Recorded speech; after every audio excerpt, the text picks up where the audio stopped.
Welcome and thank you for standing by. At this time, all participants are in a listen-only mode. Today's call is being recorded. If you have any objections, you may disconnect at this time. A link to live closed captioning services is available in the Zoom chat window.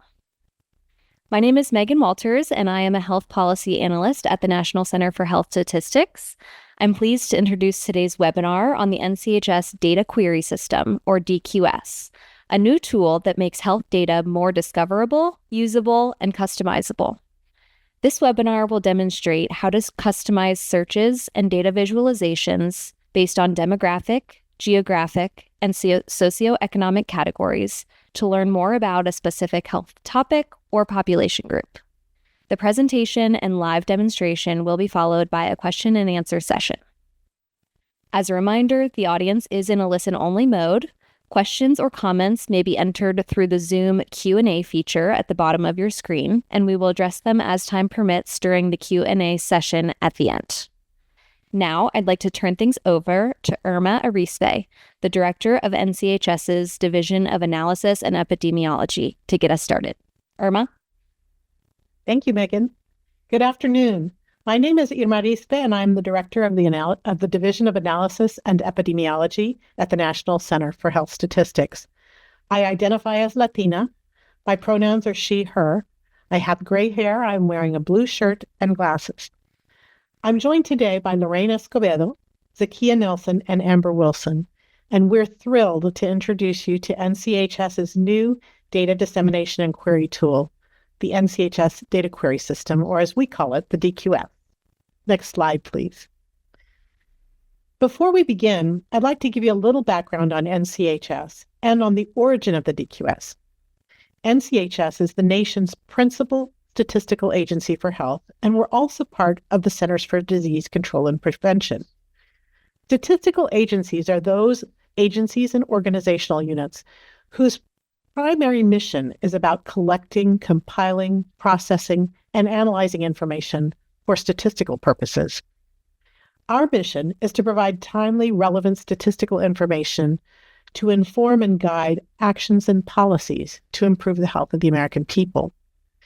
The NCHS Data Query System that you'll hear about today is part of our mission, and in particular, part of our strategic plan goal to accelerate health data capabilities by modernizing our core data systems as well as our approaches for disseminating data. Next slide. The NCHS Data Query System is also part of CDC's Moving Forward initiative. Moving Forward is CDC's agency-wide commitment to enhance our agency's structure, processes, and systems to protect the health, safety, and security of all Americans.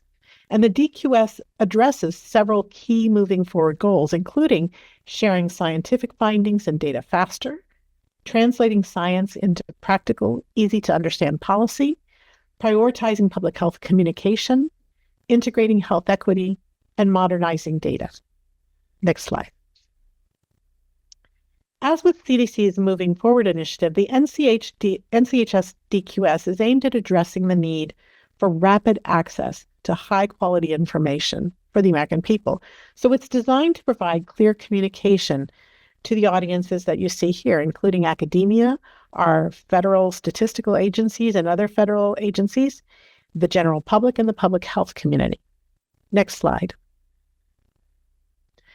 To achieve the goals of improving access and translating data into information, the DQS brings together data from across NCHS and other external sources. Now, the four sources you see on the left side of this screen are NCHS's core data systems. The National Vital Statistics System is the oldest and most successful example of intergovernmental data sharing between public health and the states. It provides the nation's official statistics. The National Healthcare Surveys are a family of provider-based surveys that look at the use of healthcare services, the quality of healthcare, including patient safety, disparities in healthcare services provided to population groups in the U.S. The National Health and Nutrition Examination Survey is a program of health studies that combines interviews and physical examinations to provide information on the prevalence of diseases and risk factors. information from NHANES is used to assess nutritional status and its association with health promotion. And NHANES findings are also the basis for national standards for measurements such as height, weight, and blood pressure. Next is the National Health Interview Survey. Now that's a survey, a household information survey conducted since 1956, and it provides information on a broad range of topics. NHIS data are used to track health status, healthcare access, and progress toward national goals. And the final source is an NCHS initiative known as Health United States. Health US uses data from these NCHS sources and other sources to provide information on health status and determinants, health resources, utilization, and expenditures. Next slide, please. So as you can see from the previous slide, NCHS has many data sources that provide different types of health information. And this can sometimes make it hard for data users to find the information that they're looking for. The NCHS data query system is enterprise-focused, and by that we mean that it centralizes access to health data from NCHS and those other sources. Next slide.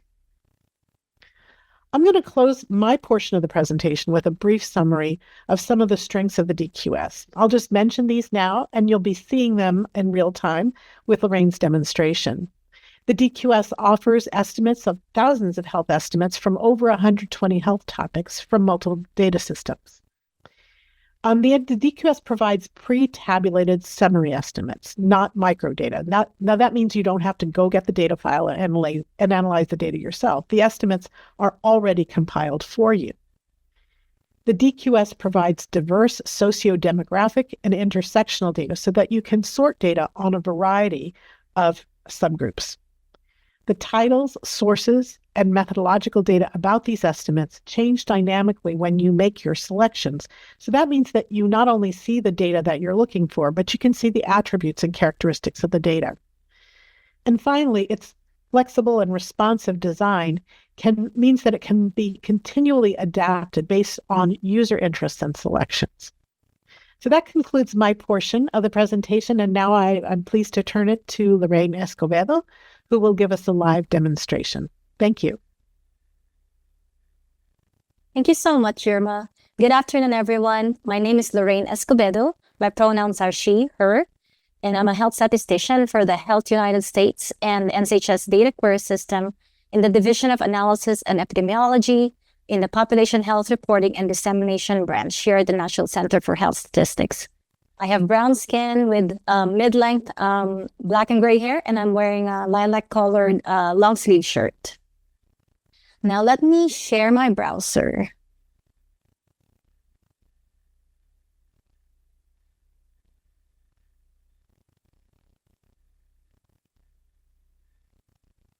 Now let's look at the main features of the DQS that can help you customize your searches and data visualization. And Megan will share the link to the DQS in the chat.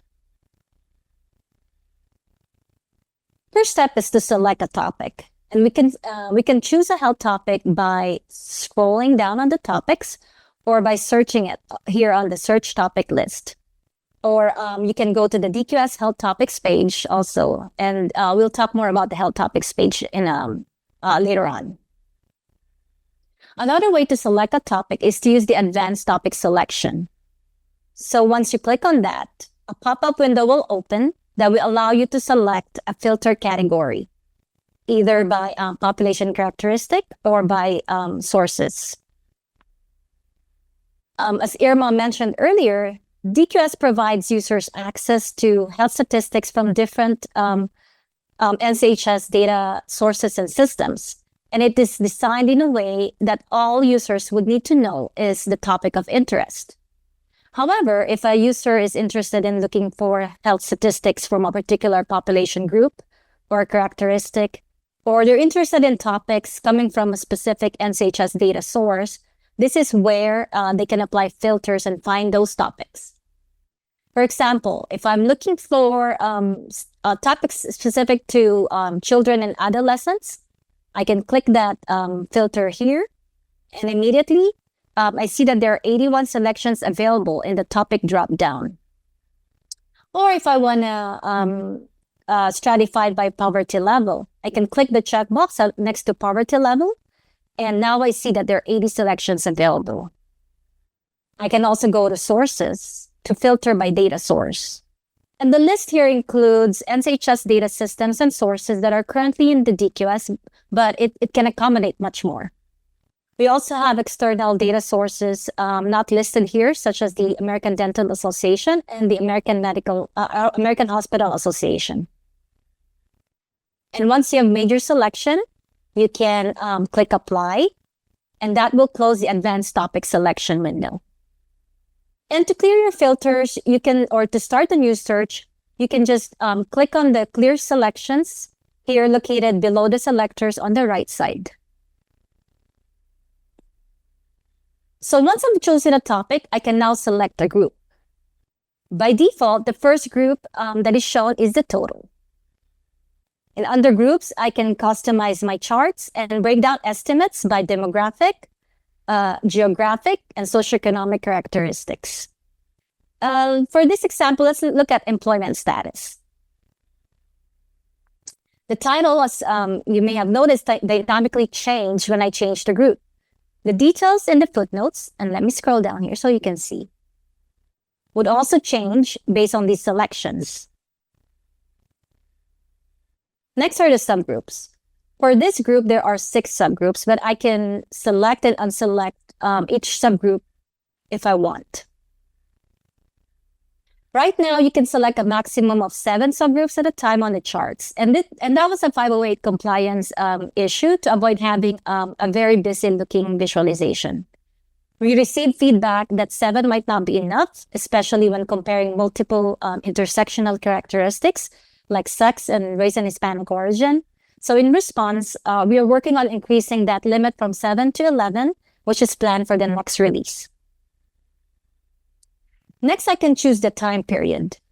I can keep it as is and show all the time periods on a line chart like this, or I can check View Single Period and choose the period I want to show on a bar chart. So now I can make observations regarding this topic and this grouping. And let me emphasize that all data in the DQS are pre-tabulated summary estimates. I can hover on the chart to see the pop-ups with the year, the estimate, and when available, the confidence intervals around the estimates. And these pop-ups are available throughout the data visualization in the charts and on the maps. And we'll look at a map example in a little bit. So this topic provides confidence intervals. And if I want a reminder of what confidence interval is, I can just hover my mouse on the words underline confidence interval. And here I will see a description. I can even customize my chart and add those confidence intervals by turning on this show confidence interval. If I want to include an image of this chart in a presentation or a report, I can easily download a PNG file by clicking on this download image button on below the data visualization on the right side. And this image would also have the customized titles and legend. So that's the chart view. And if I want to see this data in a table format, I will just click on the table tab. Here, I'm able to add all the subgroups, not just the 5 I selected. So it will include all the 6 subgroups. And I'm also able to download the data, the table specific to my selections by clicking on the download data button located below on the right side of the table. Below the table and the chart are the footnotes that would have extensive information tailored to my selections. These footnotes contain information about the reliability of the estimates, the source of the data, the description of the topic, how groups and subgroups are defined, and methodology. You may notice that DQS really aims to be a system that is responsive to users of different levels of expertise and different interests. So earlier I showed you how to get a simple description of confidence intervals, while here in the footnotes, we have links to the data sources documentation for users who may want to read the detailed technical aspects, like how data was collected, or how a question was asked, or what the sampling weights were. So now, if I'm going to include any of these statistics and charts in my report or presentation, I can just cite the reference by clicking on the copy citation located on the bottom right of the page. As mentioned earlier, DQS was created in response to the data modernization initiative that calls for ways to provide faster, more actionable data and insights for decision-making at all levels of public health. And one more way that DQS is supporting that is by providing more open, publicly available data. So the DQS is seamlessly integrated with open data on data.cdc.gov. And you can get to that by clicking on the View Data on data.cdc.gov button located right below the table or chart on the left side. On data.cdc.gov, I can get more details such as description of this table, contact email, references, and footnote file. In addition, these tables, when appropriate, are also tagged to the social determinants of health, SDOH, categories that are associated with the Healthy People framework. Also from this page, I can directly export the file or get the open API endpoint to use in my programs or applications if I want to do further analysis. What I want to show is the map view available for some topics. Let us go back to the DQS application. And now, whenever a topic has state-level data, let's scroll down here, dentist. Dentist has state-level data.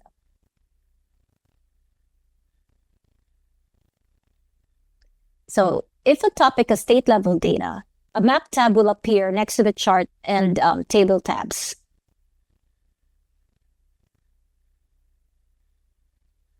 And I can choose the estimate type here. So in the DQS, estimate types may be presented as counts, rates, or percent, among others, and more are coming as we add more topics to the DQS. If more than one topic is, type is available for a particular topic, like we have here in dentists, I'll be able to select the type I want to show in the select estimate type. On the left side of the map are the time periods.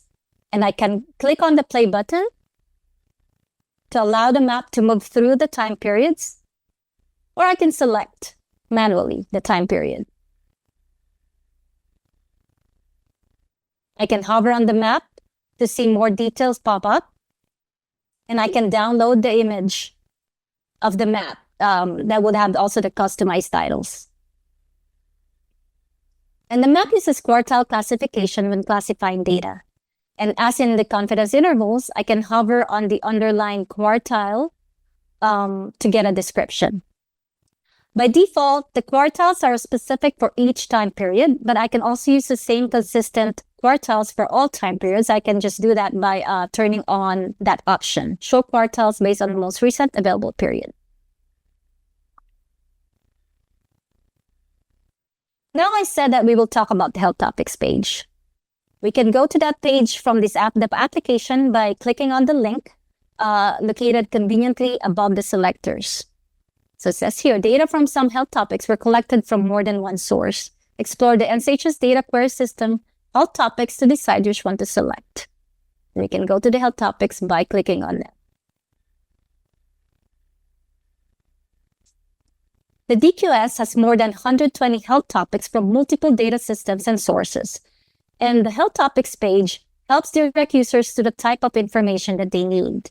So here, users get a concise compilation of the topics available in the DQS. So I will highly recommend exploring this page. Users can go directly to the topic of interest. So say I'm looking for cardiovascular disease. So I'm going to scroll down. So here I see it. Under cardiovascular diseases, I see the following topics currently in the DQS, but we are continuously working to add more, so stay tuned. What's available in the DQS for high cholesterol? We can see here that there is an indicator. Just make it a little bigger. We can see here that there's an indicator of high cholesterol from the National Health Interview Survey that is based on self-report, and one from the National Health and Nutrition Examination Survey that is based on laboratory testing. DQS provides users the ability to find and understand these different indicators related to cholesterol in one place. Plus, we have added a direct link from these specific topics to the data visualization. So here's an example. Explore NCHS data, DQS data on high cholesterol total measured. So if I click on that, that should open up a high cholesterol total measured in the DQS app. So let me go back to the health topic page for 1 second and show you that there are buttons directly to go to the DQS homepage and the DQS application from here. So let's go to the homepage. On the homepage, I can go to the DQS application by clicking on the Enter DQS application. I also have a button for user guide that has step-by-step instructions for using the DQS. So if you miss something in the demo, chances are you'll find it here. The Get Updates button will take you to the listserv signups. So if you want to get the latest news on DQS, so please sign up because we're so excited to share what we've been working on. We also have the Partner Toolkit, where you can access text and graphics that you can use to help us promote DQS on social media and the web. And if you have any questions or feedback after this webinar, please feel free to email the DQS team, and there's a direct link in the questions button here. And that's it for the demo. I'll hand it over to Zakia, who will summarize our presentation. And let me bring back our slides.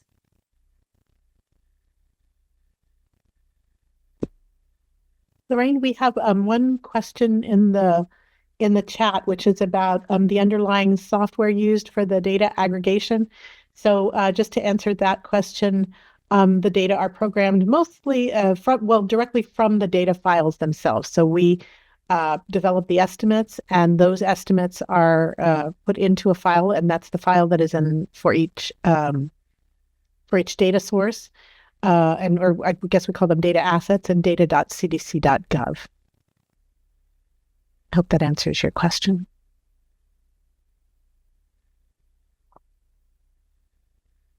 Hello, my name is Zakia Nelson. I'm an epidemiologist and contractor with NCHS. I'm a light medium skinned woman with long black hair, and I'm wearing black and white. I use pronouns she, her. So thank you for the demonstration, Lorraine. By now, you can see how finding, visualizing, and downloading health data is fast and easy with NCHS DQS. Here's an overview of some of the data user concerns that DQS has addressed. First, from our user research, we know health data users want to be able to access and customize their searches online. So DQS searching was programmed from scratch to be intuitive, mobile-friendly, and customizable. Second, we heard users didn't always know where to find the data they were looking for, and it was time-consuming to search through multiple sites to gather the data they wanted. So DQS has thousands of estimates from all major NCHS and even external sources in one place. Third, in some cases, more than one data source collects information on a topic, as you saw in the demonstration. DQS differentiates those clearly in the topic descriptions. Additionally, different data sources don't always use the same labeling for information, like race and Hispanic origin categories, even when the definition is the same. In DQS, we've addressed that by using consistent descriptions and labeling wherever possible. Lastly, no matter what level of understanding a user has about statistical concepts like confidence intervals, there are plenty of straightforward details about the concepts and methodology throughout the system to guide you in understanding and interpreting the data. Next slide, please. I've listed some of my favorite qualities of DQS here, but check out the application yourself and see what you think. As someone who does public health research, it's an enormous advantage to have all these health estimates centralized with one access point. Sometimes I know exactly what health topic I want data for, but a lot of the time I'm looking for a fuller picture of health on a particular subgroup of the population, and DQS makes it easy to search for data either way. It is so convenient to have the reliability and the methodologic information presented automatically with my selections. So I'm not searching for important details like how a group is defined or if there are comparability issues over time. And DQS links right to the original data source if I want more information. And after I make my selections and get these charts, tables, and maps, I can just press a button and download them formatted with a title and the source for use elsewhere. Or I can download all of the summary estimates to do more work on my own. Next slide, please. The DQS team is busy. On a regular basis, DQS is adding new years of data to topics that are already existing in the system and new health topics so users can find more of the health data they want in the application. On top of that, DQS is using feedback to optimize existing functionality and add new exciting features for users. Next slide, please. So that's why your feedback matters. We want to hear from you about what new data and features you'd like to see, so feel free to email us. To stay up to date on DQS, subscribe to our listserv. Thank you for joining us today to learn more about NCHS DQS. Now we'll open a question and answer session with Amber Wilson. Thank you, Zakia. My name is Amber Wilson, and I'm a contractor on the GRASP team at CDC, and I work on DQS as the communications specialist. I use she, her pronouns, and I am a white woman with brown hair, and I'm wearing a floral shirt. So I'll be assisting with the question and answer portion of this webinar. Please use the Q&A option to input your questions to be answered. And we do have some questions already to kick things off, and some have already been answered as well. First up, can you search across the conditions? For instance, can you search for the leading causes of death and disability? That is the first question. Hi, this is Irma. I wanted to answer that question. So right now, as Zakia pointed out, we are adding things to the DQS all the time. It's kind of in prototype form, and we're collecting information on what people are looking for. And we have leading causes of death as one of the areas that we're exploring to add to the DQS. And so although it is not presently in the DQS, it's something that we're looking at. And of course, you can find these data on the NCHS website. In other places, they're just not in the DQS yet. Thank you, Irma. The next question that has come in is the DQS a customizable program that was developed? We have been using Power BI to create dashboards pulling data from various sources. So I will take a crack at that and then ask Lorraine and Zakia if they have anything to add to that. We went with a custom application, and the reason that the DQS that we made that decision is because we wanted to be able to display statistical precision. And in order to do that, we wanted to, there were several features that didn't exist on off-the-shelf products. And so that's the decision that we ended up making for the type of data that we had and the type of documentation that NCHS provides. So we do say it's customizable in that we have the estimates are broken down by different subgroups. And so you can customize within the data source the type or within the topic that you're searching, the health topic that you're searching, the kind of data that you want to display, the subgroups you want to display. And we have a feature that we're working on that we are now calling Query and Compare that would allow you to display multiple visualizations, two visualizations at the same time. And I don't know, Lorraine or Zakia, if you had anything to add to the customizable aspect of the DQS. I don't have anything to add. Thank you. Thank you. Okay, next is how does this work with Wonder? CDC. Irma, I see you nodding. Oh, that's a great question. So we pulled some of the data for the DQS from Wonder, the mortality data, for example. Some of that we are drawing from Wonder. It's not intended. The DQS is not intended to replace one or the other. They're extremely complementary. One of the added values of the DQS is that we retrieve information from Wonder and compile it into these underlying estimates that can be viewed in subgroups in a very easy format. So there's more data manipulation you need to do to pull the data to be able from Wonder to examine, for example, mortality statistics by subgroup, and across years by subgroup. So we've created that information in a way that makes it more accessible and faster, and that's kind of our goal in the Moving Forward initiative, to be able to make those statistics, have them more at the ready for you to use. Great. Continue to input your questions into the Q&A box. I have some other questions as well. Is DQS mobile friendly? Yes, it is. We have a mobile version of the DQS, and that was part of the custom build. Yeah. I wanted to, Amber, just come back to one question we had earlier, Yes. Which was the northern. Someone asked about the designation MP on the map that Lorraine presented, and so that is for the Northern Mariana Islands. And then, Irma, are there any others that have been answered, typed out? Would you like me to go back to, such as the question on COVID or the underlying software being used? Any of those questions? I think I typed in the answer to the COVID question. I don't know if it displayed properly. So if it yes, it looks like it did. Sorry about that. Great, no problem. I just need to hit refresh. Okay. That's right. And the underlying software, I also it is usually it's SAS. Some of the tables were programmed in R, but they take from the underlying data file and create the estimates and the precision of the estimates, and that's then once those estimates are compiled, they are loaded into the DQS as a data file, as a data asset, and as Lorraine displayed, can be accessed from data.cdc.gov for further analysis. Great.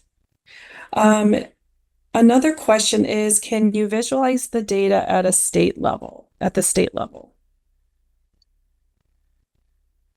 I believe we do have some state estimates now. We have one of the decisions about putting data into the DQS is making sure that the data that are provided give us state estimates with good precision. And so right now we're early in the process. We do have some state estimates, and in those cases you'll be able to look not only at the visualization of the trend data, but the actual map view. And I think that the information that Lorraine presented on dentists was an example of the state data that are available. Great. Lorraine, you did touch on this, but maybe some more detail. Can I select more than 7 subgroups to show on a chart? Currently, the maximum the maximum number of subgroups you can select is 7. But as I mentioned in the demo, we did receive feedback that 7 might not be enough, especially if we want to show intersectional characteristics.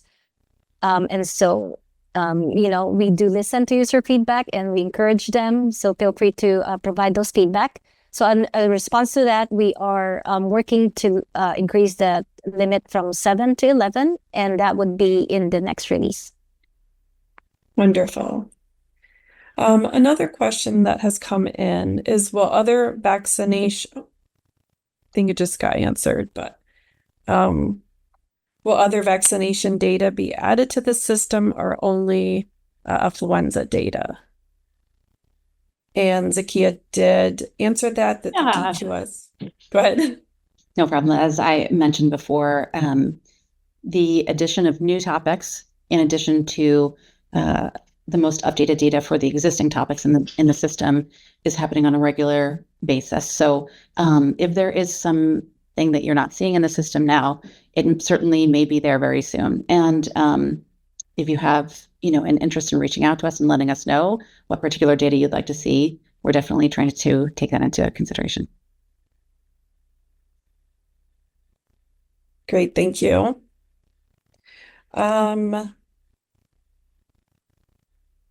Let's see. How often do you update the DQS? So we're working on rolling updates, and actually we just had a blog post last week for the system was launched on May 7th, and we have updated. We just had a blog post, I guess, last week that it's been updated with the 2023 data from the National Health Interview Survey, with new data from Health United States and estimates from the National Health and Nutrition Examination Survey. So we are updating as the data become available. We will be going through the fall and into January, adding some new information. So stay tuned. And as Zakia nicely pointed out, please email us if you'd like, if there are things that you'd like to see in the data in the query system. That would be, we're definitely very interested in user feedback. One of the other things I'll just mention is that we're also working on inclusion and exclusion criteria. So one of the things we want to make sure is that there are many dashboards in the world, and just so we want to make sure that what we are providing is value added to users, and so understanding the relationship between dashboards can be as important as understanding the differences between individual indicators. And so we're working on a process for trying to make those decisions in a way that helps keep the DQS as valuable as it can be. And I see Lorraine's put the blog in the post. Thanks. Great. You did touch on this a little. How are you receiving feedback from users? You can send us, you can visit the DQS, you can email us, you can email us directly or directly to the DQS, and we're happy to receive it however you'd like to provide that information. Great. And then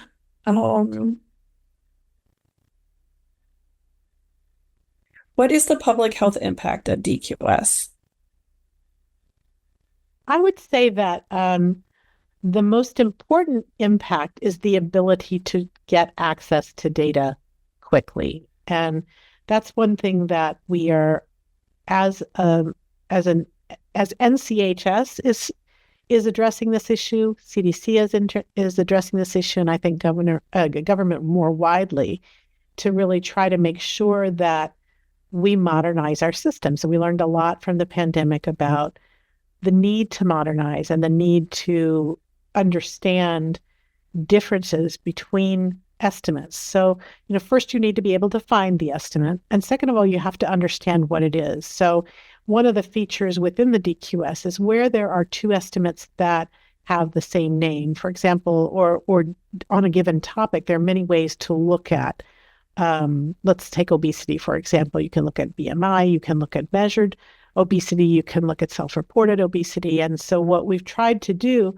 and what we're trying to do is be very purposeful in how we include those measures and how those measures are described, because each measure needs to be fit for its purpose. It needs to be responsive to your needs as a user. So the system is designed to give as much explanation as possible so that you can make the most informed choice of what you'd like to use for the analysis that you are looking to do. Wonderful. Thank you, Irma and Zakia and Lorraine.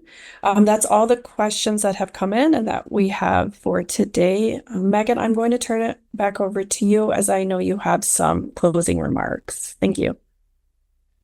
Great. Thanks, Amber. And thanks to all of our presenters today. That was a really insightful presentation. We hope that all of the audience gets a lot of value out of the data query system that you all have worked so hard on.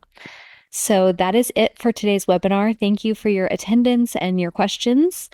A recording of the webinar along with the slides will be posted on the NCHS webpage in the coming weeks. So keep an eye out for that and check back, like we said, to the DQS page and just the NCHS homepage as well, which was in some of the Q&A. So thank you so much and have a great afternoon. Thank you, everyone. Thank you, everyone.